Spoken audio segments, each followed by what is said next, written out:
Hostel complex అన్ని హాస్టల్లో SLBC దగ్గర ప్రపోజల్ పంపించి ఒక 1 month లోనే హాస్టల్స్ అన్ని కూడా కట్టడం, అన్ని వసతులతో ఉన్న హాస్టల్ కట్టడం. అందుకని మీరందరూ కూడా ఇంతమంది కోట్ల రూపాయల ఆస్తి కూలగొట్టినప్పుడు ఒక్క మాట నీ మాట్లాడిందా? కంపెన్సేషన్ ఇవ్వకుండా ఏమన్నా ధర్నాలు చేసిందా? చేయలే. అక్కడ గవర్నమెంట్ హాస్పిటల్లో 100 కోట్ల ప్రభుత్వ భూమిలో పార్టీ ఆఫీసు మున్సిపల్ పర్మిషన్ లేకుండా కట్టించుకుంటే అసలు రూల్స్ ప్రకారం మా మున్సిపల్ కమిషనర్ గారు ఎప్పుడో కూలగొట్టాలి. నేను చెప్పలే, నేను చెప్తే ఆయన కూలగొడుతుండే. కమిషనర్ గారు ఉన్నారు ఎక్కడ? కమిషనర్ గారు ఆఫీస్ పర్మిషన్ ఉన్నదా? అదే పేదోడు ఇల్లు కట్టుకుంటే పర్మిషన్ లేకుండా కూలగొడుతావా ఉంచుతావా? మరి ఇదెందుకు కూలగొడుతున్నావు? నోటీస్ ఎన్ని రోజులు ఇచ్చి 1 month కాలే, 2 months అయింది. ఎన్ని నోటీసు? 10 నోటీసులు. పద్ధతి అది. 100 కోట్ల ఆస్తి పర్మిషన్ తీసుకొని అవసరం ఉన్నదా కట్టుకోవాలి.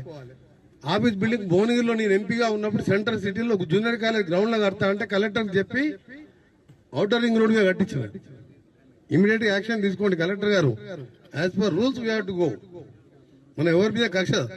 అక్కడ ఇలా ఉమెన్స్ హాస్టల్ లేదా గవర్నమెంట్ ఆఫీసు ఇంకా ఎన్నో బిల్డింగ్స్ అవసరం ఉంటాయి. మన కలెక్టర్ ఆ పక్కకు వెంకటేశ్వర స్వామి వెంకట టెంపుల్ ఉంటుంది, పక్కకు ఆంజనేయ స్వామి టెంపుల్ ఉంటుంది. బిల్డింగ్ పర్మిషన్ ఉండదు. అసలు టౌన్ లో నేను మినిస్టర్ గా చెప్పకూడదు. ఎవరు ఎక్కడ రోడ్డు మీద ఇల్లు కట్టుకున్నా మీరు ఏమనొద్దు. అంతేనా? నువ్వు డీటు నువ్వు చేయి. Is the minister order means government order.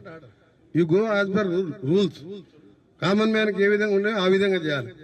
ఇదంతా ఎందుకు చెప్తున్నంటే ప్రభుత్వ ఆస్తిని కాపాడుకోవడం, ప్రజల ఆస్తులను కబ్జాలు చేస్తే రౌడీజం చేస్తే రౌడీజం బంద్, అభివృద్ధి లక్ష్యంగా పనిచేస్తా. పేదవాడు వస్తే నా సొంతంగా నా దగ్గరగా నా పిల్లల్లాగా వాళ్ళని చదివించుకుంటూ పేదవాళ్ళకి అండగా ఉండడం, నల్గొండ టౌన్ ని మోడల్ గా చేయడం నా లక్ష్యం. కాబట్టి కొత్త కలెక్టర్ గారు వచ్చింది కాబట్టి కలెక్టర్ గారికి కూడా నా ఐడియాస్ ఏందో తెలియాలి. కాబట్టి పత్రికాముఖంగా చెప్తున్నా కలెక్టర్ గారు, మీరు వేరే తిరిగా అనుకోవద్దు.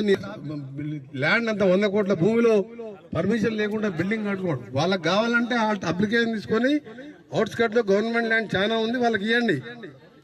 This the government as a minister and means I'm representing government of Telangana.